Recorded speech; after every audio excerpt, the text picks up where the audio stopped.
So, hi, I'm Nate, and today we're going to be talking about George Washington. That's pretty epic. Let me turn my phone on Do Not Disturb. So, let's get started. We're going to be talking about his main friend group, what battles he led, and how he affected the battles and how he affected post-war America. Um, so, yeah, let's get on with it. So Alexander Hamilton was an orphan, and at the age of 16, he set sail for America with funds he earned from different scholars and stuff on the island he lived at, because they thought he was such a good writer. So he grew up to be the Treasury Secretary, and his legacy still lives on in the musical Hamilton and several other things. So Hamilton met Washington at the age of 20, became his assistant and advisor, and for the next 5 years, Hamilton put his writing skills to work by writing Washington's letters and composing numerous reports. And after the war, he became a lawyer and defended the Declaration of Independence. So yeah, that's a brief history on Hamilton. Yeah, let's move on to Lafayette. Lafayette is a big person in George Washington's life. So Lafayette met George Washington at the age of 19 and was brought up to despise the British by his father. And Lafayette and George Washington, they bonded immediately, and almost like father and son. And Lafayette actually described Washington several times as very majestic. Lafayette fought extremely hard in the Battle of Brandywine and wounded his leg, but kept fighting. And Washington was so impressed by this, and every time he fought, he just got more impressed. And so he let Lafayette continue to serve under Nathaniel Greene, which we'll talk about in a bit. And but he's a very big person in the Revolutionary War. And they fought in New Jersey.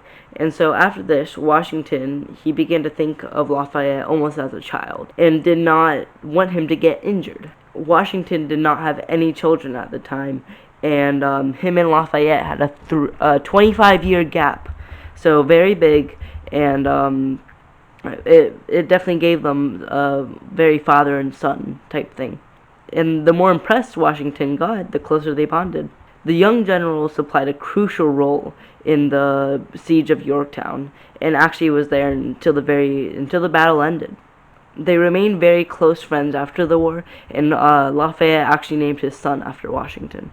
Nathaniel Greene met George Washington when Washington came to take command of the Patriot forces outside of Boston. Greene's loyalty to Washington just continued to be proven, except for one time when he reinforced the garrison at Fort Washington instead of to evacuate it, which is what Washington wanted. And he was extremely sorry for that, because that was a loss, and he worked very hard to regain Washington's trust. He proved himself trustworthy again by becoming a very effective battlefield commander at Trenton, Princeton, and Monmouth. And Washington claimed that there was no one in his military family, quote unquote, that he could trust more than Greene. In fact, it was rumored that if anything were to happen to Washington, that Greene would take his place as command of the Continental Army, but sadly, a sudden death caused by heat stroke in 1786 ended his career. Otherwise, he would have topped Washington's list of nominees for America's first Secretary of War. At the age of 9, Henry Knox left school to care for his mother and brother by working at a local bookbindery. He took to educating himself and taught himself about many countless subjects that include mainly military strategy and weapons. Knox learned many useful skills. Eventually, Knox opened a bookstore, which John Adams frequented very, very often. And Adams was so impressed by Knox's knowledge of military tactics that he actually recommended him for a position in the Continental Army. After helping Washington steal artillery at Fort Ticonderoga, Washington immediately named him Chief of Continental Army Artillery, which led to the early victory of Dorchester Heights and later Knox actually became the Secretary of War. Harry Lee. This one you've definitely never heard of. I mean, unless you're a fanatic at Revolutionary War stuff. But Harry Lee was a child to Lucy Grimes Lee, who was friends with Washington. And Washington helped her advance his son's career, as Washington was in the Continental Army. And so Henry was originally studying to be an attorney at Princeton. Lee then served under Washington and became a major of a small irregular corps. That's what it was called. Lee served as a delegate after the war and eventually was promoted to an army major for Henry Knox. George William Fairfax. Fairfax met Washington when he moved to Virginia, and they remained good friends until Fairfax's death in 1787. From what it is known, Fairfax was a very good friend of Washington and acted as like a mentor for him.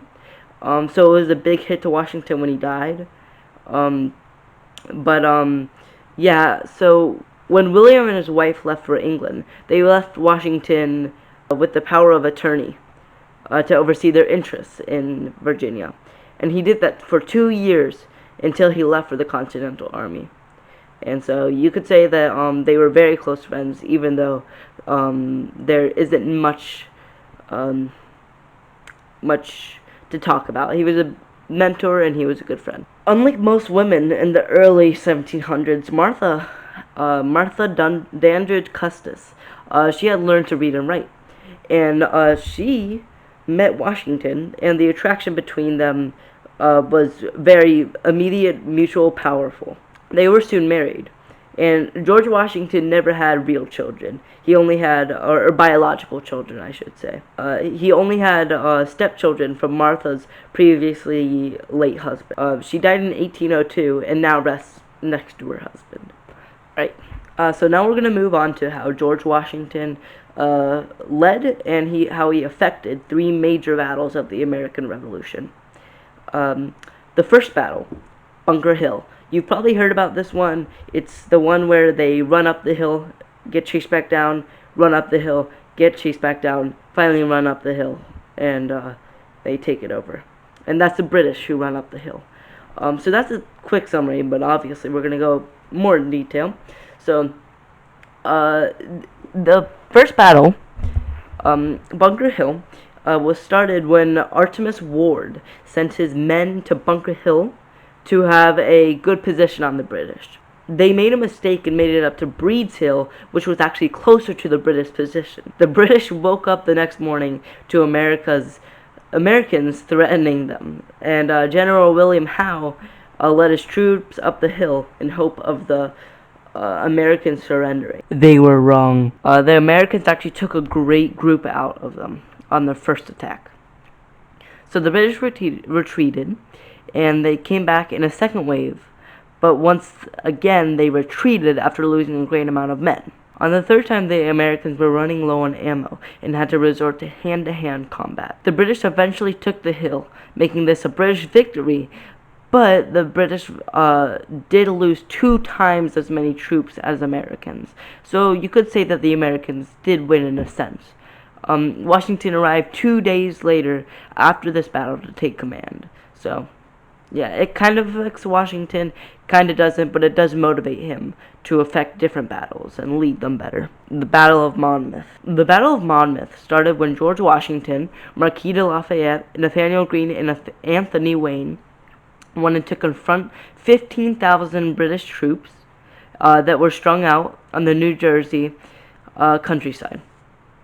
Henry Knox and Charles Lee disagreed, but in the end, they decided to go through with it. Washington sent Lee and a group of soldiers to engage with the British soldiers until the rest of the Continental Army could arrive. After several hours of fighting, with no sign of the Continental Army, Lee retreated and met Washington back on the road back. Washington publicly cursed him out in front of a bunch of soldiers and officers, And Washington was known for keeping his emotions cool and keeping his emotions under control. But at this moment, he was furious. In the end, the British retreated to New York, and the Americans won the battle. Although Washington chose a bad second in command and caused a near stalemate, Washington was able to use his clever wits to turn the battle over to his benefit. The Battle of Yorktown. The Battle of Yorktown was the final battle of the Revolutionary War and boosted George Washington's fame by a great amount. The American force was led by George Washington and General Rochambeau. Using Washington's expertise, the Continental Army was able to stop the British and trap them on all sides. The British were forced to surrender, and peace treaties started soon after. After the war, George Washington led America as their president. A big part of his presidency was the Proclamation of Neutrality. The Proclamation of Neutrality declared that the nation was neutral in the conflict between France and Britain. This was a big deal because a lot of people did not want to stay neutral and wanted to help the French. They believed they owed the French after they helped in the Revolutionary War. Washington and several others, including Alexander Hamilton, pointed out the obvious, which was that they did not have near enough troops or military expertise to go to war with Britain once again. Among the people to disagree with Washington were Thomas Jefferson and James Madison, who debated about it with Hamilton. Washington heavily influenced the future of America with the Proclamation of Neutrality, as it is a very controversial thing. Another act in Washington's career is the Residence Act. The Residence Act established a permanent seat for the government of the U.S. Jefferson and Madison were polling for a location near the Potomac River, but they could not poll enough votes. While this was happening, Hamilton was trying to convince Congress to pass a separate bill, but he also could not get enough votes. They made a compromise, and Hamilton gave them the location of the Potomac River, and Jefferson and Madison put more votes towards the bill Hamilton was trying to pass. Thank you guys so much for watching. Click that notification bell, smash that like button, do all the things you need to do. I need to edit this before I pass out, and before it's due in class tomorrow. So, bye.